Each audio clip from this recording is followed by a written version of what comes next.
सत श्री अकाल जी। नमस्कार। मैं हाँ बलबीर जंडू, ਤੁਹਾਡਾ ਸਭ ਦਾ ਸੱਜਣ ਮੀਡੀਆ ਚੈਨਲ ਉੱਤੇ ਸਵਾਗਤ ਹੈ। ਦੇਸ਼ ਭਰ ਦੇ ਵਿੱਚ ਜਿਸ ਢੰਗ ਨਾਲ ਰੋਸ ਪ੍ਰਦਰਸ਼ਨ ਹੋ ਰਹੇ ਹੈ ਤੇ ਉਸ ਤੋਂ ਪਹਿਲਾਂ ਜੋ ਕੁਝ ਵਾਪਰਿਆ ਤੇ ਜਿਸ ਕਾਰਨ ਇਹ ਰੋਸ ਪ੍ਰਦਰਸ਼ਨ ਹੋ ਰਹੇ ਹੈ ਉਸ ਦਾ ਘੇਰਾ ਦਿਨ ਬ ਦਿਨ ਜਿਹੜਾ ਬੜਾ ਵਿਸ਼ਾਲ ਹੁੰਦਾ ਜਾ ਰਿਹਾ। ਪਿਛਲੇ ਦਿਨਾਂ ਦੇ ਅੰਦਰ ਜਿਹੜੇ ਭਾਰਤੀ ਜਨਤਾ ਪਾਰਟੀ ਸਪੋਕਸਪਰਸਨ ਨੂਪਰ ਸ਼ਰਮਾ ਤੇ ਨਵੀਨ ਕੁਮਾਰ ਜਿੰਦਲ ਨੇ ਜਿਸ ਤਰ੍ਹਾਂ ਦੀਆਂ ਪੈਗੰਬਰ ਮੁਹੰਮਦ ਸਾਹਿਬ ਬਾਰੇ ਟਿੱਪਣੀਆਂ ਕੀਤੀਆਂ ਤੇ ਉਹਨਾਂ ਤੋਂ ਜਿਸ ਢੰਗ ਦਾ ਵਿਵਾਦ ਛਿੜਿਆ ਔਰ ਉਹ ਸਾਰੇ ਤੋਂ ਬਾਅਦ ਜਿਹੜੀ ਸਥਿਤੀ ਦੇਸ਼ ਦੇ ਅੰਦਰ ਬਣੀ ਤੇ ਹੌਲੀ ਹੌਲੀ ਉਹ ਸਥਿਤੀ ਨੇ ਕੌਮਾਂਤਰੀ ਜਿਹੜਾ ਰੁਖ ਅਖਤਿਆਰ ਕਰ ਲਿਆ ਔਰ ਕੌਮਾਂਤਰੀ ਦਬਾਅ ਤੋਂ ਬਾਅਦ ਜਿਸ ਢੰਗ ਨਾਲ ਭਾਰਤੀ ਜਨਤਾ ਪਾਰਟੀ ਨੇ ਆਪਣੇ ਉਹਨਾਂ ਦੋਨਾਂ ਬੁਲਾਰਿਆਂ ਨੂੰ ਇੱਕ ਨੂੰ ਪਾਰਟੀ ਚੋਂ ਮੁਅੱਤਲ ਕਰ ਦਿੱਤਾ ਨੂਪਰ ਸ਼ਰਮਾ ਨੂੰ ਔਰ ਦੂਸਰੇ ਨੂੰ ਪਾਰਟੀ ਚੋਂ ਕੱਢ ਦਿੱਤਾ। ਪਰ ਇਹ ਸਾਰੀ ਸਥਿਤੀ ਜਿਹੜੀ ਹੈ ਅਜੇ ਵੀ ਜਿਹੜਾ ਉਹ ਰੋਸ ਹੈ ਰੁਕਣ ਦਾ ਨਾਂ ਨਹੀਂ ਲੈ ਰਿਹਾ ਤੇ ਪਿਛਲੇ 2 ਦਿਨਾਂ ਤੋਂ ਅਸੀਂ ਦੇਖਦੇ ਹਾਂ ਕਿ ਲਗਾਤਾਰ ਦੇਸ਼ ਦੇ ਅੰਦਰ ਵੱਖ-ਵੱਖ ਥਾਵਾਂ ਤੇ ਜਿਹੜੇ ਰੋਸ ਪ੍ਰਦਰਸ਼ਨ ਵੀ ਹੋ ਰਹੇ ਹੈ ਤੇ ਪੁਲਿਸ ਜਿਸ ਢੰਗ ਨਾਲ ਉੱਥੇ ਗੋਲੀਆਂ ਚਲਾ ਰਹੀ ਹੈ, ਲੋਕ ਮਰ ਰਹੇ ਹੈ, ਤਾਂ ਉਹ ਸਾਰੇ ਨੇ ਇੱਕ ਜਿਹੜੀ ਸਥਿਤੀ ਦੇਸ਼ ਦੇ ਅੰਦਰ ਤੇ ਕੌਮਾਂਤਰੀ ਪੱਧਰ ਤੇ ਪੈਦਾ ਕੀਤੀ ਹੈ ਉਸ ਦੇ ਉੱਤੇ ਅਸੀਂ ਚਰਚਾ ਕਰਾਂਗੇ। ਇਸ ਚਰਚਾ ਦੇ ਲਈ ਸਾਡੇ ਨਾਲ ਜੁੜੇ ਨੇ ਪ੍ਰੋਫੈਸਰ ਮੁਹੰਮਦ ਖਾਲਿਦ ਜਿਹੜੇ ਕਿ ਪੰਜਾਬ ਯੂਨੀਵਰਸਿਟੀ ਦੇ ਰਾਜਨੀਤੀ ਵਿਭਾਗ ਦੇ ਵਿੱਚ ਪ੍ਰੋਫੈਸਰ ਨੇ ਔਰ ਉਹਨਾਂ ਤੋਂ ਅਸੀਂ ਜਾਣਨਾ ਚਾਹਾਂਗੇ ਕਿ ਇਹ ਜਿਹੜੀ ਸਾਰੀ ਸਥਿਤੀ ਬਣੀ ਹੈ ਇਸ ਦੇ ਬਾਰੇ ਉਹਨਾਂ ਦੀ ਕੀ ਰਾਏ ਹੈ। ਪ੍ਰੋਫੈਸਰ ਤੁਹਾਡਾ ਸਵਾਗਤ ਹੈ ਪ੍ਰੋਗਰਾਮ 'ਚ। ਹਾਂਜੀ, ਮਿਹਰਬਾਨੀ ਜੀ, ਮਿਹਰਬਾਨੀ ਜੀ ਸਾਹਿਬ। ਇਹ ਪ੍ਰੋਫੈਸਰ ਇਹ ਜਿਹੜੀ ਸਾਰੀ ਸਥਿਤੀ ਬਣੀ ਹੈ ਇਹ ਤੁਹਾਡੀ ਰਾਏ ਜਾਂ ਤੁਹਾਡਾ ਦ੍ਰਿਸ਼ਟੀਕੋਣ ਤੁਹਾਡਾ ਨਜ਼ਰੀਆ ਇਸ ਨੂੰ ਦੇ ਬਾਰੇ ਕੀ ਬਿਆਨ ਕਰਦਾ ਹੈ? ਦੇਖੋ, ਇਹ ਜਿਹੜੀ ਸਿਚੁਏਸ਼ਨ ਤੁਸੀਂ ਡਿਸਕਸ ਕੀਤੀ ਹੈ ਭੂਮਿਕਾ ਦੇ ਵਿੱਚ, ਇਹ ਸਿਚੁਏਸ਼ਨ ਤਾਂ ਬਹੁਤ ਪੁਰਾਣੀ ਚੱਲੀ ਆ ਰਹੀ ਹੈ। 2013 ਤੇ ਬਾਅਦ ਅੱਜ ਤੱਕ ਜਿਸ ਤਰੀਕੇ ਦੇ ਨਾਲ ਇੱਕ ਭਾਰਤ ਵਰਸ਼ ਦੇ ਵਿੱਚ ਇੱਕ ਐਸਾ ਨੈਰੇਟਿਵ ਸਿਰਜਿਆ ਗਿਆ ਜਿਹਦੇ ਵਿੱਚ ਮੁਸਲਮਾਨਾਂ ਦੇ ਮੁੱਦਿਆਂ ਨੂੰ ਕ੍ਰਿਮੀਨਲਾਈਜ਼ ਤਰੀਕੇ ਦੇ ਨਾਲ ਲੋਕਾਂ ਦੇ ਸਾਹਮਣੇ ਪੇਸ਼ ਕਰਨਾ ਔਰ ਇਹਨਾਂ ਮੁੱਦਿਆਂ ਨੂੰ ਇਹ ਕਹਿਣਾ ਵੀ ਇਹ ਸਾਡੀ ਸਮੱਸਿਆਵਾਂ ਦੀਆਂ ਜੜ੍ਹਾਂ ਨੇ। ਇਸ ਕਰਕੇ ਜਿਸ ਵੇਲੇ 2014 ਤੇ ਬਾਅਦ ਖਾਸ ਤੌਰ ਤੇ ਜਿਸ ਵੇਲੇ ਸਰਕਾਰ ਬਣੀ ਹੈ ਬੀਜੇਪੀ ਦੀ ਜਾਂ ਐਨਡੀਏ ਦੀ, ਉਸ ਤੋਂ ਬਾਅਦ ਰੋਜ਼ ਸ਼ਾਮ ਨੂੰ ਜਿਹੜਾ ਮੀਡੀਆ ਸੀਗਾ ਉਹ ਕੋਈ ਨਾ ਕੋਈ ਇਸ ਤਰ੍ਹਾਂ ਦਾ ਉਹ ਚੁਣਦਾ ਸੀਗਾ ਟੌਪਿਕ, ਉਹਦੇ ਉੱਪਰ ਫਿਰ ਮੁਰਗਿਆਂ ਵਾਂਗੂ ਲੜਾਈ ਕਰਵਾਉਂਦਾ ਸੀਗਾ ਔਰ ਉਹਦੇ ਵਿੱਚ ਕਿਸੇ ਵੀ ਮਰਿਆਦਾ ਨੂੰ ਅੱਖੋਂ ਓਹਲੇ ਕਰਕੇ ਜੋ ਕਿਹਾ ਜਾਂਦਾ ਥਾ ਬੋਲਿਆ ਜਾਂਦਾ ਥਾ। ਇੱਕ ਡਿਬੇਟ ਐਸੀ ਕ੍ਰੀਏਟ ਕੀਤੀ ਜਾਂਦੀ ਸੀ ਜਿਹਦੇ ਵਿੱਚ ਐਂਕਰ ਜਿਹੜਾ ਸੀਗਾ ਉਹ ਕਿਸ ਤਰ੍ਹਾਂ ਦੇ ਸਵਾਲ ਪੁੱਛ ਰਿਹਾ, ਉਹ ਕੀ ਟੌਪਿਕ ਉਹ ਕਰ ਰਿਹਾ, ਕਿਹਨੂੰ ਜ਼ਿਆਦਾ ਟਾਈਮ ਦੇ ਰਿਹਾ, ਕਿਹਨੂੰ ਘੱਟ ਟਾਈਮ ਦੇ ਰਿਹਾ, ਉਹ ਸਾਰਾ ਕੁਝ ਸੀਗਾ ਉਹਦੇ ਵਿੱਚ। ਤਾਂ ਇਹ ਜਿਹੜਾ ਤੁਸੀਂ ਗੱਲ ਕੀਤੀ ਹੈ ਇਹ ਇੱਕ ਸਿੰਪਟਮ ਹੈ ਡਿਜ਼ੀਜ਼ ਕਿਤੇ ਹੋਰ ਹੈ ਜੀ। ਡਿਜ਼ੀਜ਼ ਇਹ ਹੈਗੀ ਹੈ ਕਿ ਇਹ ਸੋਚਿਆ ਜਾਣ ਲੱਗ ਗਿਆ ਕਿ ਅਗਰ ਅਸੀਂ ਸਮਾਜ ਨੂੰ ਡਿਵਾਈਡ ਕਰਕੇ ਮੈਜੋਰਿਟੇਰੀਅਨ ਪੋਲਿਟਿਕਸ ਕਰਾਂਗੇ ਤਾਂ ਉਹਦੇ ਨਾਲ ਸਾਨੂੰ ਵੋਟਾਂ ਪੈਂਦੀਆਂ ਰਹਿਣਗੀਆਂ ਔਰ ਅਸੀਂ ਸੱਤਾ ਦੇ ਵਿੱਚ ਬਣੇ ਰਹਾਂਗੇ। ਅਸਲ ਨੈਰੇਟਿਵ ਇਹ ਹੈਗਾ ਜਿਹਦੀ ਵਜ੍ਹਾ ਕਰਕੇ ਅਸੀਂ ਜੇ ਇਹ ਮੈਜੋਰਿਟੇਰੀਅਨ ਵਾਲੀ ਜਿਹੜੀ ਤੁਸੀਂ ਗੱਲ ਕੀਤੀ ਹੈ ਇਹ ਨੈਰੇਟਿਵ ਜਿਹੜਾ ਸਿਰਜਿਆ ਜਾ ਰਿਹਾ, ਅਸੀਂ ਦੇਖਿਆ ਹੈ ਕਿ ਗੁਆਂਢੀ ਮੁਲਕ ਲੰਕਾ 'ਚ ਵੀ ਇਸ ਕਿਸਮ ਦਾ ਨੈਰੇਟਿਵ ਸਿਰਜਣ ਦਾ ਯਤਨ ਹੋਇਆ ਸੀ, ਯੂਕਰੇਨ 'ਚ ਵੀ ਇਸ ਕਿਸਮ ਦਾ ਨੈਰੇਟਿਵ ਸਿਰਜਣ ਦਾ ਯਤਨ ਹੋਇਆ ਸੀ। ਜਿੱਥੇ ਜਿੱਥੇ ਵੀ ਯਤਨ ਹੋਇਆ ਉੱਥੇ ਕੋਈ ਇਸ ਤਰ੍ਹਾਂ ਦੀ ਉਹ ਨੈਰੇਟਿਵ ਨੂੰ ਉਹ ਕਾਮਯਾਬੀ ਤਾਂ ਨਹੀਂ ਮਿਲੀ, ਅਲਟੀਮੇਟਲੀ ਉਹਦੇ ਨਾਲ ਸਥਿਤੀ ਵਿਗੜੀ ਹੀ ਹੈ। ਲੇਕਿਨ ਉਹਦੇ ਵਿੱਚ ਇਹ ਹੈਗਾ, ਤੁਸੀਂ ਇਹ ਗੱਲ ਆਪਾਂ ਖੋਲੇ ਨਹੀਂ ਕਰ ਸਕਦੇ ਕਿ ਇਹਦਾ ਨੁਕਸਾਨ ਜਿਹੜਾ ਹੈਗਾ ਉਹ ਦੇਸ਼ ਨੂੰ ਹੁੰਦਾ। ਜੀ ਤੁਸੀਂ ਜੀ, ਵੋਟਾਂ ਤਾਂ ਪੈ ਜਾਂਦੀਆਂ ਨੇ, ਇਲੈਕਸ਼ਨ ਤਾਂ ਜਿੱਤ ਲੈਂਦੇ ਆ ਕਿਉਂਕਿ ਮੈਜੋਰਿਟੀ ਦੇਖੋ, ਇੱਕ ਅਗਰ ਸੀਐਮ ਕਿਸੇ ਸਟੇਟ ਦਾ ਇਹ ਕਹੇ ਵੀ ਇਹ 80-20 ਦਾ ਮੈਚ ਹੈ, ਇੱਕ ਪਾਸੇ 80 ਹੈ ਇੱਕ ਪਾਸੇ 20 ਹੈ, ਉਸ ਡਿਵੀਜ਼ਨ ਨੂੰ ਪ੍ਰੋਜੈਕਟ ਕਰਦੇ ਹੋਏ, ਤਾਂ ਡੈਫੀਨੇਟਲੀ ਇਹ ਚੀਜ਼ ਜਿਹੜੀ ਹੈਗੀ ਹੈ ਇਹਦੇ ਸਿਰ ਤੇ ਹੀ ਸਾਰੀ ਰਾਜਨੀਤੀ ਹੋ ਰਹੀ ਹੈ। ਲੇਕਿਨ ਉਹ ਰਾਜਨੀਤੀ ਕਰਦੇ ਕਰਦੇ ਜਿਹੜੇ ਬੁਲਾਰੇ ਸੀਗੇ ਉਹ ਇਸ ਲੈਵਲ ਤੇ ਪਹੁੰਚ ਗਏ ਕਿ ਬਜਾਏ ਮੁਸਲਮਾਨਾਂ ਨੂੰ ਭੰਡਤ ਤੇ ਪ੍ਰਤਾੜਿਤ ਕਰਦੇ ਔਰ ਉਹਨਾਂ ਦੇ ਇਸ਼ੂਜ਼ ਨੂੰ ਉਹ ਪ੍ਰੋਫਿਟ ਮੁਹੰਮਦ ਨੂੰ ਪੈ ਨਿਕਲੇ। ਜੀ ਉਹ ਇੱਕ ਕਿਸਮ ਰੈੱਡ ਲਾਈਨ ਜਿਹੜੀ ਤੁਸੀਂ ਕ੍ਰਾਸ ਕਰ ਲਈ। ਹੁਣ ਮੈਂ ਤੁਹਾਨੂੰ ਦੱਸਦਾ ਕਿ ਹਜ਼ਰਤ ਮੁਹੰਮਦ ਸਾਹਿਬ ਦਾ ਜਿਹੜਾ ਮਕਾਮ ਹੈ ਉਹ ਰੱਬ ਤੇ ਬਾਅਦ ਦੂਜਾ ਹੈਗਾ, ਕਿਉਂਕਿ ਕੋਈ ਵੀ ਮੁਸਲਮਾਨ ਜਦ ਤੱਕ ਮੁਸਲਮਾਨ ਨਹੀਂ ਹੈ ਜਦ ਤੱਕ ਉਹ ਪ੍ਰੋਫਿਟ ਮੁਹੰਮਦ ਨੂੰ ਨਹੀਂ ਮੰਨਦਾ। ਔਰ ਇਹ ਵੀ ਹੈ ਕਿ ਹਜ਼ਰਤ ਮੁਹੰਮਦ ਹਰ ਮੁਸਲਮਾਨ ਵਾਸਤੇ ਉਹਦੇ ਭੈਣ ਭਰਾ ਮਾਂ-ਬਾਪ ਬੱਚਿਆਂ ਨਾਲੋਂ ਵੀ ਕਲੋਜ਼ ਹੈ। ਉਸ ਸ਼ਖਸੀਅਤ ਨੂੰ ਅਗਰ ਤੁਸੀਂ ਬੈਠ ਕੇ ਓਪਨਲੀ ਉਹਦਾ ਠੱਠਾ ਉਡਾਓ, ਮਜ਼ਾਕ ਉਡਾਓ, ਉਹਦੇ ਬਾਰੇ ਕਮੈਂਟ ਕਰੋ ਤਾਂ ਉਹ ਬਰਦਾਸ਼ਤ ਨਹੀਂ ਹੋਇਆ। ਅਸਲ ਉਹ ਲਾਈਨ ਜਿਸ ਵੇਲੇ ਕ੍ਰਾਸ ਹੋ ਗਈ ਔਰ ਉਹਦੀ ਟਵੀਟ ਜਿਹੜੀ ਸੀਗੀ ਉਹ ਇੱਕ ਦਿੱਲੀ ਦੇ ਪੋਲੀਟੀਸ਼ੀਅਨ ਨੇ ਕੀਤੀ ਤਾਂ ਉਹਦਾ ਜਿਹੜਾ ਹੈਗਾ ਉਹ ਸਾਰੀ ਦੁਨੀਆ ਭੜਕ ਗਈ। ਹੁਣ ਪਹਿਲਾਂ ਤਾਂ ਇੰਡੀਆ ਦੇ ਵਿੱਚ ਇਹ ਗੱਲ ਚੱਲਦੀ ਰਹੀ, ਲੇਕਿਨ ਜਿਸ ਵੇਲੇ ਅੱਜ ਕੱਲ੍ਹ ਇੰਸਟੈਂਟ ਇਨਫੋਰਮੇਸ਼ਨ ਦਾ ਦੌਰ ਹੈ, ਵਟਸਐਪ ਜਾਂ ਹੋਰ ਚੀਜ਼ਾਂ ਦੇ ਥਰੂ ਜਿਸ ਵੇਲੇ ਵੈਸਟ ਦੇ ਵਿੱਚ, ਮਿਡਲ ਈਸਟ ਦੇ ਵਿੱਚ ਇਹ ਗੱਲਾਂ ਸਾਰੀਆਂ ਪਹੁੰਚੀਆਂ ਤਾਂ ਉਹਨਾਂ ਨੇ ਰਿਐਕਟ ਕਰਨਾ ਸ਼ੁਰੂ ਕੀਤਾ, ਉੱਥੇ ਦੇ ਕੰਟਰੀਜ਼ ਨੇ, ਗਲਫ ਕੰਟਰੀਜ਼ ਨੇ, ਫਿਰ ਤੁਸੀਂ ਐਕਸ਼ਨ ਲੈਣ ਲੱਗੇ। ਇਹਦਾ ਮਤਲਬ ਹੈ ਜੀ ਜੀ ਪਹਿਲਾਂ ਤੁਸੀਂ ਐਕਸ਼ਨ ਨਹੀਂ ਲੈਣਾ ਚਾਹੁੰਦੇ ਸੀਗੇ, ਹੋ ਗਿਆ ਕੋਈ ਗੱਲ ਨਹੀਂ। ਉਹਦੀ ਪ੍ਰੈਸ ਹੁਣ ਜਿਹੜਾ ਸਰਕਾਰ ਨੇ ਐਕਸ਼ਨ ਵੀ ਲਿਆ ਜਾਂ ਜਿਹੜਾ ਸਰਕਾਰ ਨੇ ਭਾਰਤੀ ਜਨਤਾ ਪਾਰਟੀ ਨੇ ਇੱਕ ਤਾਂ ਐਕਸ਼ਨ ਲਿਆ ਹੈਗਾ, ਉਹਨਾਂ ਨੇ ਆਪਣੇ ਜਿਹੜੇ ਸਪੋਕਸਪਰਸਨ ਉਹਨਾਂ ਦੇ ਖਿਲਾਫ, ਦੂਸਰੇ ਪਾਸੇ ਸਰਕਾਰ ਦੇ ਵੱਲੋਂ ਜਿਹੜਾ ਵਿਦੇਸ਼ ਵਿਭਾਗ ਵੱਲੋਂ ਜਿਹੜਾ ਸਪਸ਼ਟੀਕਰਨ ਜਿਸ ਢੰਗ ਦਾ ਆਇਆ ਕਿ ਇਸ ਤਰ੍ਹਾਂ ਦਾ ਸਾਡੇ ਦੇਸ਼ ਦੀ ਕੋਈ ਪਾਲਿਸੀ ਨਹੀਂ, ਨਾ ਅਸੀਂ ਇਸ ਤਰ੍ਹਾਂ ਦੀ ਜਿਹੜੀ ਵਿਚਾਰ ਹੈ ਉਹਦੀ ਪ੍ਰਤੀਨਿਧਤਾ ਕਰਦੇ ਹਾਂ।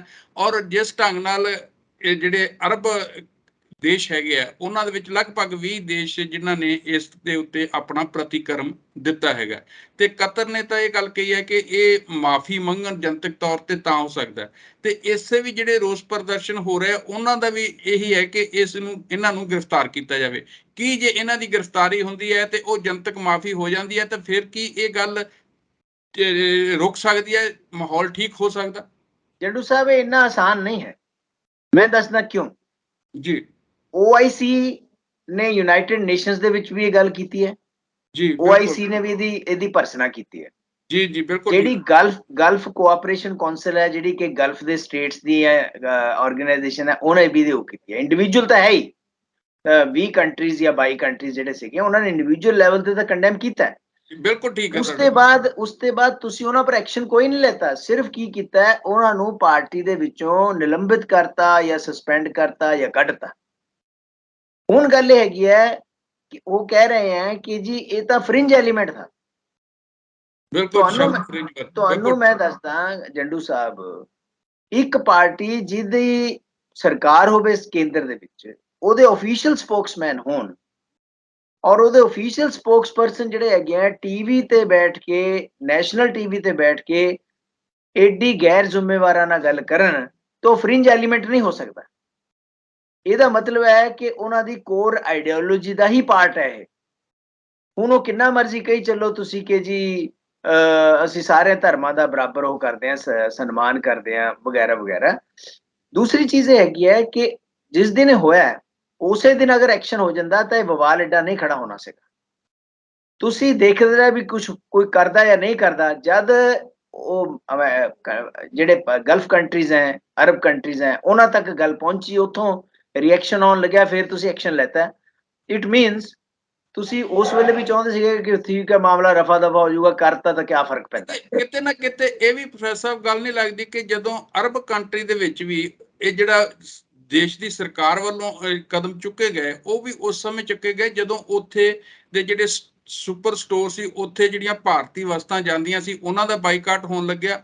ਤੇ ਜਿਹੜੇ ਉੱਥੇ ਭਾਰਤੀ ਰਹਿੰਦੇ ਆ ਅਰਬ ਮੁਲਕਾਂ 'ਚ, ਲਗਭਗ ਜਿਹੜੀ ਅੰਕੜੇ ਅੱਜ ਕੱਲ੍ਹ ਆ ਰਹੇ ਹੈ ਕਿ 9 ਮੁਲਕਾਂ ਦੇ ਵਿੱਚ 90 ਲੱਖ ਜਿਹੜੇ ਭਾਰਤੀ ਆ ਉੱਥੇ, ਚਾਹੇ ਉਹ ਕਾਰੋਬਾਰੀ ਹੈ ਚਾਹੇ ਉਹ ਨੌਕਰੀਆਂ ਕਰਦੇ ਆ, ਇਸ ਕਿਸਮ ਦੀ ਸਥਿਤੀ ਹੈ। ਕਿ ਉਹਨਾਂ ਦਾ ਜਦੋਂ ਪ੍ਰਤੀਕਰਮ ਆਉਣਾ ਸ਼ੁਰੂ ਹੋਇਆ ਤਾਂ ਫਿਰ ਸਰਕਾਰ ਇਸ ਪਾਸੇ ਤੁਰੀ, ਕਿਉਂਕਿ ਦੇਸ਼ ਦੇ ਅੰਦਰ ਤਾਂ ਪਹਿਲਾਂ 26 ਤਰੀਕ ਦੀ ਘਟਨਾ ਹੋਈ ਹੈ, 3 ਜੂਨ ਨੂੰ ਕਾਨਪੁਰ 'ਚ ਜਿਸ ਤਰ੍ਹਾਂ ਦੀਆਂ ਘਟਨਾਵਾਂ ਵਾਪਰੀਆਂ, ਔਰ ਹੁਣ ਜਿਸ ਤਰ੍ਹਾਂ ਦੀਆਂ ਘਟਨਾਵਾਂ ਵਾਪਰੀਆਂ ਉਸ ਤੋਂ ਬਾਅਦ ਜਿੱਡੇ ਵੱਡੇ ਪੱਧਰ ਤੇ ਸੈਂਕੜੇ ਲੋਕ ਗ੍ਰਿਫਤਾਰ ਕੀਤੇ ਗਏ, ਕੇਸ ਬਣਾਏ ਗਏ। ਤਾਂ ਤੁਹਾਨੂੰ ਕੀ ਲੱਗਦਾ ਕਿ ਇਹ ਜਿਹੜਾ ਉਹ ਦਬਾਅ ਉਹ ਬਣਿਆ ਹੈਗਾ, ਜਿਹੜਾ ਆਰਥਿਕ ਦਬਾਅ, ਇੱਕ ਆਰਥਿਕ ਸੱਟ ਪੈਣ ਲੱਗੀ, ਔਰ ਦੂਸਰੇ ਪਾਸੇ ਜਿਹੜੇ ਉੱਥੇ ਜਿਹੜੇ ਲੋਕ ਸੀਗੇ ਉਹਨਾਂ ਨੂੰ ਖਤਰਾ ਮਹਿਸੂਸ ਹੋਣ ਲੱਗਿਆ ਤਾਂ ਇਸ ਦੇਖੋ ਪਾਸੇ ਜਿਸ ਵੇਲੇ ਇਹ ਘਟਨਾ ਵਾਪਰੀ ਹੈ, ਉਸ ਤੋਂ ਬਾਅਦ ਇੱਕ ਬੰਦੇ ਦਾ ਟਵੀਟ ਆਇਆ ਕਿ ਮੇਰੇ ਕੋਲ ਇੱਕ ਬੰਦਾ ਕੰਮ ਕਰਦਾ था ਜਿਹਦਾ ਉਹੀ ਧਰਮ था ਜਿਹੜਾ ਮੋਦੀ ਦਾ ਧਰਮ ਹੈ, ਉਹ ਛੁੱਟੀ ਤੇ ਗਿਆ ਹੋਇਆ, ਮੈਨੇ ਉਹਨੂੰ ਕਿਹਾ ਵਾਪਸ ਨਾ ਆਈ, ਮੈਂ ਉਹਨੂੰ ਨਿਸ਼ਕਾਸਿਤ ਕਰਤਾ। ਜੀ ਦੂਸਰੀ ਗੱਲ ਹੋਈ ਕਿ ਫੋਟੋ ਆਉਣ ਲੱਗ ਗਈਆਂ ਕਿ ਸਟੋਰਾਂ ਦੇ ਵਿੱਚ ਜਿਹੜੇ ਇੰਡੀਅਨ ਗੁੱਡਸ ਹੈ ਉਹਦੇ ਉੱਪਰ ਕੱਪੜੇ ਪਾਏ ਜਾ ਰਹੇ ਆ ਕਿ ਨਹੀਂ ਜੀ, ਮਤਲਬ ਉਹਨਾਂ ਦਾ ਬਾਈਕਾਟ ਹੈ। ਜਿਹੜਾ ਬਾਈਕਾਟ ਹੈ ਉਹ ਗਵਰਨਮੈਂਟ ਲੈਵਲ ਤੇ ਨਹੀਂ ਹੁੰਦਾ, ਉਹ ਬਾਈਕਾਟ ਹੁੰਦਾ ਹੈ ਇੰਡੀਵਿਜੂਅਲ ਲੈਵਲ ਦੇ ਉੱਪਰ। ਮੇਰੀ ਦੁਕਾਨ ਹੈ, ਮੈਂ ਨਹੀਂ ਵੇਚ ਰਿਹਾ। ਜਿਹੜਾ ਗਵਰਨਮੈਂਟ ਲੈਵਲ ਦੇ ਉੱਪਰ ਇਹ ਹੈਗਾ ਕਿ ਗਵਰਨਮੈਂਟ ਕਹਿ ਰਹੀ ਹੈ ਮਾਫੀ ਮੰਗੋ ਜਾਂ ਤੁਹਾਡੇ ਰਾਜਦੂਤ ਨੂੰ ਬੁਲਾ ਕੇ ਇਤਰਾਜ਼ ਜ਼ਾਹਿਰ ਕੀਤਾ, ਉਹ ਹੈਗਾ ਗਵਰਨਮੈਂਟ ਦੇ ਲੈਵਲ ਤੇ। ਜੀ ਹੁਣ ਗੱਲ ਇਹ ਹੈਗਾ ਉਹਦਾ ਰਿਐਕਸ਼ਨ, ਉਹਨਾਂ ਨੇ ਕਿਹਾ ਵੀ ਗਲਫ ਕੰਟਰੀਜ਼ ਦੇ ਲੋਕਾਂ ਨੇ ਵੀ ਇੰਡੀਆ ਦੇ ਲੋਕ ਕੀ ਕਰ ਰਹੇ ਆ, ਸੈਕੰਡ ਲਾਰਜੈਸਟ ਮੁਸਲਿਮ ਆਬਾਦੀ ਹੈ ਇੰਡੀਆ ਦੇ ਵਿੱਚ ਵਰਲਡ ਦੀ, ਤੇ ਤੁਸੀਂ ਕੀ ਕਰ ਰਹੇ ਹੋ ਇੱਥੇ ਵੀ ਪ੍ਰਦਰਸ਼ਨ ਰੈਲੀਆਂ ਸ਼ੁਰੂ ਹੋ ਗਏ ਜੁਮੇ ਦੀ ਨਮਾਜ਼ ਤੋਂ ਬਾਅਦ ਇਸ ਕਰਕੇ ਕਿ ਜੁਮੇ ਨੂੰ ਸਾਰੇ ਇਕੱਠਾ ਹੁੰਦੇ ਆ ਫਰਾਈਡੇ ਪ੍ਰੇਅਰਸ ਵਾਸਤੇ, ਤੇ ਉੱਥੇ ਉਹਨਾਂ ਨੇ ਇਹ ਸਾਰਾ ਕੀਤਾ। ਉਹਦਾ ਰਿਐਕਸ਼ਨ ਇਹ ਹੋ ਗਿਆ ਕਿ ਜੀ ਉਹਨਾਂ ਪਰ ਸਾਰੇ ਕੇਸ ਹੈ, ਬੁਲਡੋਜ਼ਰ ਚਲਾ ਦਿਓ। ਅੱਜ ਕੱਲ ਬੁਲਡੋਜ਼ਰ ਦਾ ਬੁਲਡੋਜ਼ਰ ਚੱਲੇ, ਪਹਿਲਾਂ ਲਾਊਡ ਸਪੀਕਰਾਂ ਦਾ ਮਾਮਲਾ ਸੀ, ਬੁਲਡੋਜ਼ਰ ਦਾ ਮਾਮਲਾ ਸੀ। ਮਤਲਬ ਮੈਂ ਉਹੀ ਕਹਿ ਰਿਹਾ ਸ਼ੁਰੂ ਦੇ ਵਿੱਚ ਹੀ ਤੁਹਾਨੂੰ ਕਿਹਾ ਵੀ ਹਰ ਉਹ ਚੀਜ਼ ਜਿਹੜੀ ਮੁਸਲਿਮ ਸੈਂਟਰਿਕ ਹੈ ਜਾਂ ਮੁਸਲਿਮ ਰੀਤੀ ਰਿਵਾਜ ਜਾਂ ਰਹਿਤ ਮਰਿਆਦਾ ਦੇ ਨਾਲ ਜੁੜੀ ਹੋਈ ਹੈ, ਉਹਨੂੰ ਹਰ ਚੀਜ਼ ਨੂੰ ਅਟੈਕ ਕਰਨਾ। ਉਹ ਅਟੈਕ ਕਰਨ ਦਾ ਇਹ ਹੈਗਾ ਵੀ ਮੈਜੋਰਿਟੀ ਵੋਟ ਜਿਹੜੀ ਹੈਗੀ ਹੈ ਉਹਨੂੰ ਕਿਸੇ ਤਰੀਕੇ ਦੇ ਨਾਲ ਅਸੀਂ ਆਪਣੇ ਨਾਲ ਰੱਖੀਏ ਕਿ ਦੇਖੋ ਅਸੀਂ ਆਹ ਕੁਝ ਕਰ ਰਹੇ ਹਾਂ। ਇੱਕ ਡਿਵਿਜ਼ਿਵ ਪੋਲਿਟਿਕਸ ਜਿਹੜੀ ਹੈਗੀ ਹੈ ਉਹ ਚੱਲ ਰਹੀ ਹੈ।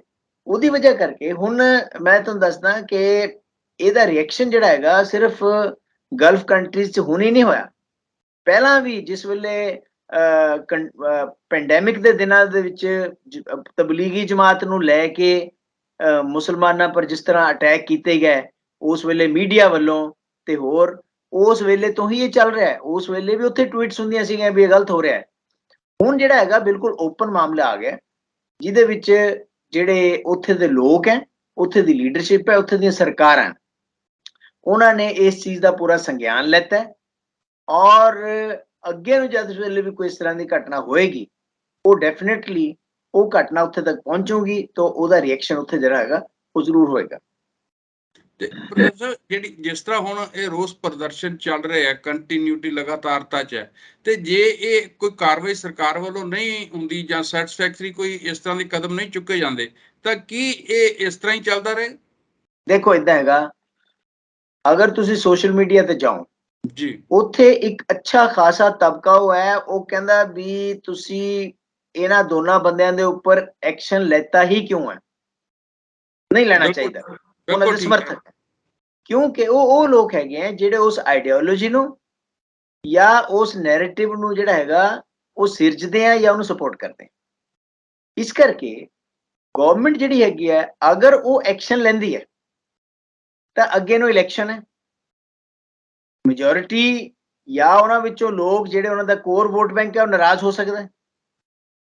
ਉਹ ਨਾਰਾਜ਼ ਹੋਊਗਾ ਤਾਂ ਜਿਸ ਕੰਮ ਵਾਸਤੇ ਅਸੀਂ ਸਾਰਾ ਐਡਾ ਬੜਾ ਨੈਰੇਟਿਵ ਸਿਰਜਿਆ ਪਿਛਲੇ 10 ਸਾਲਾਂ ਦੇ ਵਿੱਚ ਉਹ ਸਾਰਾ ਨਲੀਫਾਈ ਹੋ ਜਾਊਗਾ, ਖਤਮ ਹੋ ਜਾਊਗਾ। ਇਸ ਕਰਕੇ ਸਰਕਾਰ ਐਕਸ਼ਨ ਲੈਣਾ ਨਹੀਂ ਚਾਹੁੰਦੀ। ਦੂਜੇ ਪਾਸੇ ਅਗਰ ਐਕਸ਼ਨ ਨਹੀਂ ਲੈਂਦੀ ਤਾਂ ਜਿਹੜੀ ਇੰਟਰਨਲ ਤੇ ਐਕਸਟਰਨਲ ਫੋਰਸਿਸ ਹੈ ਉਹ ਸਰਕਾਰ ਦੇ ਉੱਪਰ ਪ੍ਰੈਸ਼ਰ ਬਣਾਉਣਗੀਆਂ। ਔਰ ਇੱਕ ਬੜੀ ਇੰਟਰਸਟਿੰਗ ਗੱਲ ਹੈਗੀ ਹੈ ਕਿ ਦੇਸ਼ ਦੇ ਪ੍ਰਧਾਨ ਮੰਤਰੀ ਨੇ ਹਜੇ ਤੱਕ ਇੱਕ ਵੀ ਸ਼ਬਦ ਇਸ ਚੀਜ਼ ਦੇ ਬਾਰੇ ਨਹੀਂ ਬੋਲਿਆ। ਇਟ ਮੀਨਸ ਕਿ ਤੁਸੀਂ ਦੇਖੋ ਜਦ ਤੁਸੀਂ ਚੁੱਪ ਹੋ ਇਹਦਾ ਮਤਲਬ ਹੈ ਤੁਸੀਂ ਸਮਰਥਨ ਕਰ ਰਹੇ ਹੋ ਜੀ, ਤਾਂ ਉਹ ਜਿਹੜਾ ਸਮਰਥਨ ਹੈ ਉਹ ਹੁਣ ਸਰਕਾਰ ਇਹਨੂੰ ਕਿਸ ਤਰੀਕੇ ਦੇ ਨਾਲ ਬੈਲੈਂਸ ਕਰਦੀ ਹੈ, ਕਿਉਂਕਿ ਸਾਡੇ ਵਾਸਤੇ ਗਲਫ ਕੰਟਰੀਜ਼ ਬੜੇ ਇੰਪੋਰਟੈਂਟ ਹੈ, ਸੋਸ਼ਲੀ ਵੀ, ਇਕਨੋਮਿਕਲੀ ਵੀ, ਰਿਲੀਜੀਅਸਲੀ ਵੀ, ਹਰ ਤਰੀਕੇ ਦੇ ਨਾਲ ਉਹਨਾਂ ਨੂੰ ਇਗਨੋਰ ਨਹੀਂ ਕੀਤਾ ਜਾ ਸਕਦਾ। ਵੈਸੇ ਅਸੀਂ ਦੇਖਦੇ ਹਾਂ ਕਿ ਪ੍ਰਧਾਨ ਮੰਤਰੀ ਨਰਿੰਦਰ ਮੋਦੀ ਹੋਣਾ ਨੇ ਸਭ ਤੋਂ ਵੱਧ ਜਿਹੜਾ ਹੈ ਪਿਛਲੇ ਸਮੇਂ 'ਚ ਗਲਫ ਕੰਟਰੀ ਨਾਲ ਆਪਣੇ ਸੰਬੰਧ ਜਿਹੜੇ ਭਾਰਤ ਦੇ ਵਧਾਉਣ ਦਾ ਯਤਨ ਕੀਤਾ ਹੈਗਾ ਪਿਛਲੇ ਲੰਮੇ ਸਮੇਂ 'ਚ, ਤਾਂ ਉਹਦੇ ਵਿੱਚ ਕਾਫੀ ਇਸ ਗੱਲ ਨੂੰ ਉਹਨਾਂ ਨੂੰ ਸਫਲਤਾ ਮਿਲੀ ਸੀ। ਪਰ ਹੁਣ ਜਿਸ ਢੰਗ ਦਾ ਇਹ ਧੱਕਾ ਲੱਗਿਆ ਹੈ ਸਾਰੇ ਰਿਸ਼ਤਿਆਂ ਨੂੰ ਜਿਹੜੇ ਗਲਫ ਕੰਟਰੀਜ਼ ਦੇ ਨਾਲ ਸੀਗੇ, ਤਾਂ ਇਹਦੇ ਤੇ ਕੀ ਲੱਗਦਾ ਨਹੀਂ ਕਿ ਜਿਹੜੀ ਪਾਰਟੀ ਦੇ ਭਾਰਤੀ ਜਨਤਾ ਪਾਰਟੀ ਜਿਹੜੀ ਹਾਕਮ ਪਾਰਟੀ ਹੈ ਕਿ ਉਹ ਇਸ ਵੇਲੇ ਦੋ ਜਿਹੜੇ ਵੱਖ-ਵੱਖ ਪਰਿਸਥਿਤੀਆਂ 'ਚ ਫਸ ਗਈ। ਕੌਮਾਂਤਰੀ ਪੱਧਰ ਤੇ ਹੋਰ ਤੁਹਾਨੂੰ ਰੁਖ ਅਖਤਿਆਰ ਕਰਨਾ ਪੈ ਰਿਹਾ, ਤੁਸੀਂ ਨੈਸ਼ਨਲ ਪੱਧਰ ਤੇ ਆਪਦੀਆਂ ਚੋਣਾਂ ਸਾਹਮਣੇ ਰੱਖ ਕੇ ਹੋਰ ਰੁਖ ਅਖਤਿਆਰ ਕਰ ਰਹੇ ਹੋ, ਤੇ ਕੀ ਇਹ ਦੋਨਾਂ ਦਾ ਜਿਹੜਾ ਵਿਰੋਧ ਹੈ ਉਹ ਕਿਤੇ ਨਾ ਕਿਤੇ ਇਹ ਟਕਰਾਅ ਦੇ ਵਿੱਚ ਬਦਲਦਾ ਤਾਂ ਨਹੀਂ ਜਾਏਗਾ? ਦੇਖੋ ਇਦਾਂ ਹੈਗਾ ਕਿ ਜਿਹੜੇ ਗਲਫ ਕੰਟਰੀਜ਼ ਹੈ ਉਹਨਾਂ ਨੇ ਕੋਈ ਬਹੁਤ ਜ਼ਿਆਦਾ ਤਵੱਜੋ ਇੰਡੀਆ ਦੀ ਡੋਮੈਸਟਿਕ ਪੋਲਿਟਿਕਸ ਵੱਲ ਨਹੀਂ ਦਿੱਤੀ, ਚਾਹੇ ਗਿਆਨ ਵਾਪੀ ਦਾ ਮਸਲਾ ਹੈ ਚਾਹੇ ਹੋਰ ਬਿਲਕੁਲ ਮਸਲਾ ਠੀਕ, ਹੈ। ਬਿਲਕੁਲ ਠੀਕ। ਉਹ ਜਿੰਨੀਆਂ ਕਹਿੰਦੇ ਵੀ ਸੀਗੇ ਪਹਿਲਾਂ ਵੀ ਲਿੰਚਿੰਗ ਦੀਆਂ ਸਾਡੇ ਆਪਸ ਘਟਨਾਵਾਂ ਦੇ ਹੋਈਆਂ, ਟ੍ਰੇਡ ਹੈ। ਲਿੰਚਿੰਗ ਦੀਆਂ ਘਟਨਾਵਾਂ ਹੋਈਆਂ, ਚਾਹੇ ਉਹਨਾਂ ਹਿਜ਼ਾਬ ਨੇ ਦੀ ਕਦੇ ਗੱਲ ਹੈ, ਚਾਹੇ ਉਹਨਾਂ ਨੇ ਇਸ ਪਹਿਰਾਵੇ ਚੀਜ਼ ਦੀ ਦੇ ਹੈ, ਬਾਰੇ ਬਿਲਕੁਲ ਕੋਈ ਕਦੇ ਨਹੀਂ ਉਹਨਾਂ ਹਾਲਾਂਕਿ ਪਾਕਿਸਤਾਨ ਉੱਥੇ ਹਮੇਸ਼ਾ ਕੋਸ਼ਿਸ਼ ਕਰਦਾ ਰਿਹਾ ਕਿ ਇਸਲਾਮ ਦਾ ਸਹਾਰਾ ਲੈ ਕੇ ਉਹਨਾਂ ਨੂੰ ਇੰਡੀਆ ਦੇ ਖਿਲਾਫ ਕੀਤਾ ਜਾਵੇ, ਲੇਕਿਨ ਉਹਨਾਂ ਨੇ ਕਿਹਾ ਹੈ ਕਿ ਤੁਹਾਡੀ ਡੋਮੈਸਟਿਕ ਪੋਲਿਟਿਕਸ ਹੈ, ਆਂਤਰਿਕ ਮਾਮਲਾ ਹੈ, ਇਹਦੇ ਪਰ ਅਸੀਂ ਕੋਈ ਉਹ ਨਹੀਂ ਕਰਨਾ। ਬਿਲਕੁਲ ਠੀਕ। ਅੱਛਾ, ਉਹਦੇ ਨਾਲ ਸਾਡੇ ਟ੍ਰੇਡ ਵੀ ਵਧਿਆ, ਕਮਰਸ ਵੀ ਵਧੀ, ਨਰਿੰਦਰ ਮੋਦੀ ਨੂੰ ਹਾਈਐਸਟ ਆਨਰ ਵੀ ਦਿੱਤੇ ਗਏ। ਆਨਰ ਵੀ ਮਿਲੇ, ਬਿਲਕੁਲ ਹਾਂਜੀ, ਠੀਕ। UAE 'ਚ ਉਹਨਾਂ ਨੇ ਉੱਥੇ ਵੱਡਾ ਉਹ ਸਨਮਾਨ ਸਾਰਾ ਦਿੱਤਾ। ਕੁਝ ਹੋਇਆ, ਲੇਕਿਨ ਮੈਂ ਜਿਹੜੇ ਪਹਿਲਾਂ ਕਹਿ ਚੁੱਕਿਆ, ਜਿਸ ਵੇਲੇ ਤੁਸੀਂ ਪ੍ਰੋਫਿਟ ਜਿਹੜਾ ਕਿ ਸਭ ਦਾ ਹੈ, ਅਗਰ ਤੁਸੀਂ ਉਹਦੇ ਪਰ ਅਟੈਕ ਕਰੋਗੇ ਔਰ ਨੈਸ਼ਨਲ ਮੀਡੀਆ ਦੇ ਉੱਪਰ ਅਟੈਕ ਕਰੋਗੇ ਔਰ ਤੁਸੀਂ ਚੁੱਪ ਕਰਕੇ ਬੈਠ ਕੇ ਉਹਨੂੰ ਜਿਹੜਾ ਹੈਗਾ ਉਹਦੇ ਪਰ ਕੋਈ ਐਕਸ਼ਨ ਨਹੀਂ ਕਰੋਗੇ ਤਾਂ ਉਹਦਾ ਰਿਐਕਸ਼ਨ ਜਿਹੜਾ ਹੈਗਾ ਉਹ ਹੋਇਆ। ਇਸ ਕਰਕੇ ਇਹ ਜਿਹੜੀ ਵੀ ਅਸੀਂ ਲਾਈਨ ਦੇਖਦੇ ਪ੍ਰੋਫੈਸਰ, ਤੁਹਾਡੀ ਗੱਲ ਨੂੰ ਹੀ ਮੈਂ ਅੱਗੇ ਉਹਦੇ 'ਚ ਇੱਕ ਐਡੀਸ਼ਨ ਹੈ ਕਿ ਜਿਸ ਤਰ੍ਹਾਂ ਤੁਸੀਂ ਗੱਲ ਕਹੀ ਹੈ, ਬੇਸ਼ੱਕ ਹੁਣ ਇਹ ਜਿਹੜੇ ਕੇਸ ਬਣਾਏ ਗਏ ਆ ਉਹ 32 ਲੋਕਾਂ ਦੇ ਬਣਾਏ ਗਏ ਆ, ਨਿਰੇ ਨੂਪਰ ਸ਼ਰਮਾ ਜਾਂ ਨਵੀਨ ਜਿੰਦਲ ਤੇ ਨਹੀਂ ਬਣੇ, ਸਾਬਾ ਨਕਵੀ ਤੇ ਵੀ ਬਣੇ, ਹੋਰ ਵੀ ਲੋਕਾਂ ਤੇ ਬਣੇ, ਮਤਲਬ 32 ਦੇ ਕਰੀਬ ਕੇਸ ਇਹ ਜਿਹੜੇ ਸਾਰੇ ਬਣੇ ਹੈਗੇ ਆ। ਤੇ ਉਸ ਸਥਿਤੀ ਦੇ ਵਿੱਚ ਅਸੀਂ ਦੇਖਦੇ ਹਾਂ ਕਿ ਜਿਹੜਾ ਆਰਗੇਨਾਈਜ਼ਰ ਸੀ ਡਿਬੇਟ ਦਾ, ਮੀਡੀਆ ਹਾਊਸ ਸੀ ਜਾਂ ਐਂਕਰ ਸੀਗਾ, ਉਹਨਾਂ ਦੇ ਬਾਰੇ ਕੋਈ ਵੀ ਅਜੇ ਤੱਕ ਨਾ ਤਾਂ ਉਸ ਮੀਡੀਆ ਹਾਊਸ ਵੱਲੋਂ ਕੋਈ ਜਵਾਬ ਆਇਆ, ਨਾ ਉਸ ਐਂਕਰ ਵੱਲੋਂ ਕੋਈ ਸਪਸ਼ਟੀਕਰਨ ਆਇਆ, ਨਾ ਸਰਕਾਰ ਨੇ ਉਹਨਾਂ ਵੱਲ ਕੋਈ ਉਂਗਲ ਚੁੱਕੀ ਹੈ ਅਜੇ ਤੱਕ। ਤੇ ਇਹਦੇ ਤੇ ਤੁਹਾਡਾ ਕੀ ਦੇਖੋ ਪ੍ਰਤੀਕਰਮ? ਇਦਾਂ ਹੈਗਾ, ਜਿਹੜਾ ਮੀਡੀਆ ਹਾਊਸ ਹੈ ਉਹ ਐਂਕਰ ਪ੍ਰਾਈਮ ਮਿਨਿਸਟਰ ਦੇ ਨਾਲ ਫੋਟੋਆਂ ਖਿਚਵਾ ਕੇ ਵਾਇਰਲ ਕਰਦੇ ਆ, ਤਾਂ ਉਹ ਤੋਂ ਸਿੱਧਾ ਹੋ ਜਾਂਦਾ ਹੈ ਕਿ ਮੀਡੀਆ ਜਿਹੜਾ ਹੈਗਾ ਅਨਬਾਇਸਡ ਨਹੀਂ ਹੈ। ਇਹਦਾ ਮਤਲਬ ਹੈ ਮੀਡੀਆ ਦੀ ਆਲਰੇਡੀ ਪੂਰੀ ਇੱਕ ਓਰੀਐਂਟੇਸ਼ਨ ਹੈਗੀ ਹੈ ਪਾਰਟਿਕੂਲਰ ਪਾਰਟੀ ਜਾਂ ਆਈਡੀਓਲੋਜੀ ਜਾਂ ਵਿਅਕਤੀ ਦੁਆਰੇ। ਉਹਨਾਂ ਨੇ ਅੱਜ ਤੱਕ ਕੋਈ ਸਪਸ਼ਟੀਕਰਨ ਨਹੀਂ ਦਿੱਤਾ। ਜਿੱਥੇ ਤੱਕ ਤੁਸੀਂ ਸਵਾਲ ਕੀਤਾ ਕਿ ਇੰਨੇ ਬੰਦਿਆਂ ਦੇ ਉੱਪਰ FIR ਹੋ ਗਈ, ਇਹ ਇੱਕ ਬੈਲੈਂਸਿੰਗ ਕੀਤੀ ਗਈ ਹੈ ਕਿ ਕੁਝ ਉਸ ਕਮਿਊਨਿਟੀ ਦੇ ਪਾ ਲਓ, ਕੁਝ ਉਸ ਕਮਿਊਨਿਟੀ ਦੇ ਪਾ ਲਓ। ਹਾਲਾਂਕਿ ਨਹੀਂ, ਉਹਦੇ 'ਚ ਤਾਂ ਬੈਲੈਂਸਿੰਗ ਵੀ ਇਸ ਢੰਗ ਦੀ ਹੈ ਕਿ 20 ਤਾਂ ਜਿਹੜੇ ਕੇਸ ਹੈਗੇ ਆ ਉਹ ਮੁਸਲਿਮ ਭਾਈਚਾਰੇ ਦੇ ਲੋਕਾਂ ਦੇ ਉੱਤੇ ਹੈ ਤੇ 12 ਕੇਸ ਸਾਰੇ ਦੂਸਰਿਆਂ ਦੇ ਉੱਪਰ। ਦੇਖੋ ਇਹਦੇ 'ਚ ਮੈਂ ਗਿਣਤੀ ਦੀ ਗੱਲ ਨਹੀਂ ਕਰ ਰਿਹਾ, ਮੈਂ ਇਹ ਗੱਲ ਕਰ ਰਿਹਾ ਕਿ ਤੁਸੀਂ ਇਹ ਦੇਖਣਾ ਹੈ ਕਿ ਵਾਕਈ ਉਹ ਬੰਦੇ ਵੀ ਇਨਵੋਲਵਡ ਹੈਗੇ ਆ ਨਹੀਂ ਇਸ ਇਸ਼ੂ ਦੇ ਉੱਪਰ। ਬਿਲਕੁਲ ਠੀਕ ਹੈ। ਅਗਰ ਉਹ ਇਨਵੋਲਵਡ ਨਹੀਂ ਹਨ ਤਾਂ ਤੁਸੀਂ ਇੱਕ ਬੈਲੈਂਸਿੰਗ ਕਰਨ ਦੀ ਕੋਸ਼ਿਸ਼ ਕੀਤੀ ਹੈ ਤਾਂ ਕਿ ਸਾਡਾ ਜਿਹੜਾ ਮੈਜੋਰਿਟੀ ਭਾਈਚਾਰਾ ਹੈ ਉਹ ਨਾਰਾਜ਼ ਨਾ ਹੋ ਜਾਵੇ ਕਿ ਦੇਖੋ ਜੀ ਐਕਸ਼ਨ ਸਾਡੇ ਉੱਪਰ ਹੀ ਹੋਇਆ, ਉਹਨਾਂ ਪਰ ਨਹੀਂ ਹੋਇਆ, ਉਹਨਾਂ ਦੇ ਵੀ ਬੰਦੇ ਸੀਗੇ। ਉਹ ਸਾਰੀਆਂ ਚੀਜ਼ਾਂ ਦੀ ਵਜ੍ਹਾ ਕਰਕੇ ਨਾ ਜੰਡੂ ਸਾਹਿਬ, ਹੁਣ ਤੁਸੀਂ FIR ਕਿਆ ਇਕੱਲੇ FIR ਨਾਲ ਗੱਲ ਬਣ ਜਾਊਗੀ? ਕਿਆ FIR ਦੀ ਵਜ੍ਹਾ ਕਰਕੇ ਅੱਗੇ ਤੋਂ ਇਸ ਤਰ੍ਹਾਂ ਦਾ ਜਿਹੜੀ ਹੈਗੀਆਂ ਚੀਜ਼ਾਂ ਨਹੀਂ ਹੋਣਗੀਆਂ? ਕਿਆ ਸਰਕਾਰ ਇਹਨੂੰ ਇਨਸ਼ੋਰ ਕਰੇਗੀ? ਕਿਆ ਜਿਹੜੇ ਐਂਕਰਸ ਹੈ ਉਹ ਆਪਣੀਆਂ ਇਹਨਾਂ ਹਰਕਤਾਂ ਤੋਂ ਬਾਜ ਆਉਣਗੇ ਜਿਹੜੀਆਂ ਹਰਕਤਾਂ ਉਹ ਪਿਛਲੇ ਇੰਨੇ ਸਾਲਾਂ ਤੋਂ ਕਰ ਰਹੇ ਹਨ, ਜਿਹਦੀ ਵਜ੍ਹਾ ਕਰਕੇ ਦੇਸ਼ ਨੂੰ ਔਰ ਸਮਾਜ ਨੂੰ ਬਹੁਤ ਵੱਡਾ ਨੁਕਸਾਨ ਹੋਇਆ? ਕਿਆ ਜਿਹੜੇ ਮੀਡੀਆ ਹਾਊਸਿਸ ਹੈ ਉਹ ਆਪਣੀ ਐਡੀਟੋਰੀਅਲ ਪਾਲਿਸੀ ਨੂੰ ਬਦਲਣਗੇ ਇਹ ਦੇਖਦੇ ਹੋਏ ਕਿ ਇਹਦੇ ਨਾਲ ਨੁਕਸਾਨ ਹੋ ਰਿਹਾ ਦੇਸ਼ ਦਾ? ਔਰ ਮੈਂ ਤੁਹਾਨੂੰ ਦੱਸਦਾ, ਅਗਰ ਕਿਸੇ ਵਿਅਕਤੀ, ਕੋਈ ਵੀ ਵਿਅਕਤੀ ਹੋਵੇ, ਚਾਹੇ ਮੈਂ ਹੋਵਾਂ ਚਾਹੇ ਤੁਸੀਂ ਹੋਵੋ, ਅਗਰ ਕਿਸੇ ਵਿਅਕਤੀ ਦੇ ਕੰਮਾਂ ਕਰਕੇ, ਕਿਸੇ ਵਿਅਕਤੀ ਦੇ ਕਥਨੀ ਕਰਕੇ, ਕਰਨੀ ਕਰਕੇ ਸਾਡੇ ਦੇਸ਼ ਦੇ ਰਾਸ਼ਟਰ ਹਿੱਤ ਨੂੰ ਨੁਕਸਾਨ ਪਹੁੰਚਦਾ ਹੋਵੇ, ਚਾਹੇ ਉਹ ਇਕਨੋਮਿਕ ਨੁਕਸਾਨ ਪਹੁੰਚਦਾ ਹੋਵੇ, ਚਾਹੇ ਉਹ ਸਿਕਿਉਰਿਟੀ ਹੋਵੇ, ਚਾਹੇ ਕੁਝ ਹੋਵੇ, ਤਾਂ ਉਹ ਤਾਂ ਇੱਕ ਦੇਸ਼ ਧਰੋਹ ਹੈ। ਅਗਰ ਮੈਂ ਨੈਸ਼ਨਲ ਇੰਟਰਸਟ ਨੂੰ ਚੈਲੰਜ ਕਰ ਰਿਹਾ, ਅਗਰ ਮੈਂ ਨੈਸ਼ਨਲ ਇੰਟਰਸਟ ਨੂੰ ਨੁਕਸਾਨ ਪਹੁੰਚਾ ਰਿਹਾ, ਉਹ ਤਾਂ ਦੇਸ਼ ਧਰੋਹ ਹੈ। ਔਰ ਇਸ ਸਿਚੁਏਸ਼ਨ ਦੇ ਵਿੱਚ ਡੈਫੀਨਿਟਲੀ ਇੰਡੀਆ ਦੀ ਛਵੀ ਜਿਹੜੀ ਹੈਗੀ ਹੈ ਇੰਟਰਨੈਸ਼ਨਲ ਲੈਵਲ ਤੇ ਉੱਪਰ ਬੜੀ ਡਾਊਨ ਗਈ ਹੈ। ਪਹਿਲਾਂ ਹੀ ਅਮਰੀਕਨ ਕਈ ਏਜੰਸੀਜ਼ ਜਿਹੜੀਆਂ ਹੈਗੀਆਂ ਉਹ ਕਹਿੰਦੀਆਂ ਰਹੀਆਂ ਕਿ ਉੱਥੇ ਰਿਲੀਜੀਅਸ ਇੰਟੋਲਰੈਂਸ। ਬਿਲਕੁਲ ਠੀਕ ਹੈ। ਹਾਂ, ਇਸ ਕਰਕੇ ਇਹ ਇੱਕ ਤਰ੍ਹਾਂ ਦਾ ਮੁਕੱਦਮਾ ਜਿਹੜਾ ਹੈਗਾ ਇਹ ਸੈਡੀਸ਼ਨ ਦਾ ਕੇਸ ਬਣਦਾ ਹੈ, ਕਿਉਂਕਿ ਤੁਸੀਂ ਰਾਸ਼ਟਰੀ ਹਿੱਤ ਨੂੰ ਨੁਕਸਾਨ ਪਹੁੰਚਾਇਆ। ਜੀ। ਇਹ ਪ੍ਰੋਫੈਸਰ ਸਾਹਿਬ ਇਹ ਆਪਣੇ ਸਮਾਂ ਵੀ ਸ਼ੋਅ ਦਾ ਸਮਾਪਤ ਹੋ ਰਿਹਾ ਤੇ ਆਖਰੀ ਗੱਲ ਜਿਹੜੀ ਮੈਂ ਕਿ ਜੋ ਕੁਝ ਇਹ ਵਾਪਰ ਗਿਆ, ਜਿਹੜੀ ਸਥਿਤੀ ਬਣੀ ਜਾਂ ਜਿਸ ਢੰਗ ਦਾ ਕੌਮਾਂਤਰੀ ਪੱਧਰ ਤੇ ਜਿਸ ਤਰ੍ਹਾਂ ਤੁਸੀਂ ਵੀ ਜ਼ਿਕਰ ਕੀਤਾ ਔਰ ਵੈਸੇ ਵੀ ਇਹ ਮਹਿਸੂਸ ਕੀਤਾ ਜਾ ਰਿਹਾ ਦੇਸ਼ ਦੇ ਅੰਦਰ ਜਿਹੜੇ ਸੂਝਵਾਨ ਲੋਕ ਨੇ ਕਿ ਦੇਸ਼ ਦੇ ਵਕਾਰ ਨੂੰ ਸੱਟ ਵੱਜੀ ਹੈ, ਦੇਸ਼ ਦਾ ਜਿਹੜਾ ਅਕਸ ਸੀ ਉਹ ਧੁੰਦਲਾ ਹੋਇਆ। ਤਾਂ ਤੁਹਾਨੂੰ ਕੀ ਲੱਗਦਾ ਕਿ ਇਸ ਤੋਂ ਬਾਅਦ ਸਰਕਾਰ ਦੇ ਅੰਦਰ ਕੋਈ ਰੀਥਿੰਕਿੰਗ ਵਾਲਾ ਪ੍ਰੋਸੈਸ ਵੀ ਹੋ ਸਕਦਾ ਹੈ ਕਿ ਨਹੀਂ ਹੋਏਗਾ? ਦੇਖੋ, ਮੈਨੂੰ ਨਹੀਂ ਲੱਗਦਾ ਕਿ ਸਰਕਾਰ ਇਹਦੇ ਅੰਦਰ ਕਿਸੇ ਤਰ੍ਹਾਂ ਦਾ ਸਰਕਾਰ ਇਹਨੂੰ ਡਰੈਗ ਔਨ ਕਰੇਗੀ ਤਾਂ ਕਿ ਲੋਕ ਭੁੱਲ ਭੁਲਾ ਜਾਣ। ਅਗਰ ਤੁਸੀਂ ਸੋਚੋ ਇਹ ਸਰਕਾਰ ਜਾਂ ਇਹ ਲੀਡਰਸ਼ਿਪ ਕਿਸੇ ਤਰ੍ਹਾਂ ਦੀ ਨੱਥ ਨਕੇਲ ਪਾਉਣ ਦੀ ਕੋਸ਼ਿਸ਼ ਕਰੂਗੀ ਜਾਂ ਕਾਨੂੰਨ ਰੂਲ ਆਫ ਲਾਅ ਦੇ ਮੁਤਾਬਕ ਐਕਸ਼ਨ ਕਰੇਗੀ, ਉਹ ਮੈਨੂੰ ਕੋਈ ਉਮੀਦ ਨਹੀਂ ਹੈ। ਆਪਾਂ ਦੇਖ ਰਹੇ ਹਾਂ ਕਿਸ ਤਰੀਕੇ ਦੇ ਨਾਲ ਬੱਚਿਆਂ ਨੂੰ ਅਰੈਸਟ ਕੀਤਾ ਜਾਂਦਾ ਹੈ, 5-5 6-6 ਸਾਲ ਜੇਲ੍ਹਾਂ 'ਚ ਭੇਜਿਆ ਜਾਂਦਾ ਹੈ, ਉਸ ਤੋਂ ਬਾਅਦ ਉਹ ਬਰੀ ਹੋ ਜਾਂਦੇ ਆ। ਉਹਨਾਂ ਦੀ ਜਿਹੜੀ ਲਾਈਫ ਦਾ ਟਾਈਮ ਇਹਨਾਂ ਜੇਲ੍ਹਾਂ ਦੇ ਵਿੱਚ ਜਾਂ ਹਵਾਲਾਤਾਂ ਦੇ ਵਿੱਚ ਗੁਜ਼ਰ ਜਾਂਦਾ ਹੈ। ਹਵਾਲਾਤਾਂ ਦੇ ਵਿੱਚ ਲਾਠੀ ਚਾਰਜ ਕੀਤੇ ਜਾਂਦੇ ਆ, ਬੁਲਡੋਜ਼ਰ ਵਿਦਆਊਟ ਐਨੀ ਜਿਹੜੀ ਹੈਗੀਆਂ ਕਾਨੂੰਨ ਦੇ ਤੁਸੀਂ ਚਲਵਾ ਦਿੰਦੇ ਹੋ ਲੋਕਾਂ ਦੀ ਪ੍ਰਾਪਰਟੀਜ਼ ਦੇ ਉੱਪਰ। ਈਵਨ ਉਹ ਪ੍ਰਾਪਰਟੀਆਂ ਵੀ ਜਿਹੜੀਆਂ ਕਿ ਪ੍ਰਧਾਨ ਮੰਤਰੀ ਆਵਾਸ ਯੋਜਨਾ ਦੇ ਵਿੱਚ ਲੋਕਾਂ ਨੂੰ ਮਿਲੀਆਂ ਸੀਗੀਆਂ, ਉਹ ਵੀ ਢਾਤੀਆਂ ਕਿਉਂਕਿ ਉੱਥੇ ਪਰਟੀਕੂਲਰ ਕਮਿਊਨਿਟੀ ਦੇ ਲੋਕ ਰਹਿੰਦੇ ਸੀਗੇ। ਇਹ ਸਾਰੀਆਂ ਚੀਜ਼ਾਂ ਜਦ ਆਪਾਂ ਦੇਖਦੇ ਹਾਂ ਤਾਂ ਡੈਫੀਨਿਟਲੀ ਮੈਨੂੰ ਨਹੀਂ ਲੱਗਦਾ ਕਿ ਸਰਕਾਰ ਦਾ ਕੋਈ ਮਨ ਬਣਿਆ ਹੈ ਜਾਂ ਬਣ ਸਕਦਾ ਹੈ ਕਿ ਜੀ ਇੱਕ ਰੂਲ ਆਫ ਲਾਅ ਦੇ ਮੁਤਾਬਕ, ਸੰਵਿਧਾਨ ਦੇ ਮੁਤਾਬਕ ਸਾਰਾ ਕੁਝ ਕੀਤਾ ਜਾਵੇ। ਅਗਰ ਕਰਦੀ ਹੈ ਤਾਂ ਬਹੁਤ ਅੱਛੀ ਗੱਲ ਹੈ, ਅਦਰਵਾਈਜ਼ ਸਾਨੂੰ ਇੰਟਰਨੈਸ਼ਨਲ ਲੈਵਲ ਤੇ ਆਪਣੇ ਆਪ ਨੂੰ ਡਿਫੈਂਡ ਕਰਨਾ ਹੁਣ ਵੀ ਔਖਾ ਹੋ ਰਿਹਾ ਔਰ ਅੱਗੇ ਨੂੰ ਹੋਰ ਜ਼ਿਆਦਾ ਔਖਾ ਹੋਏਗਾ।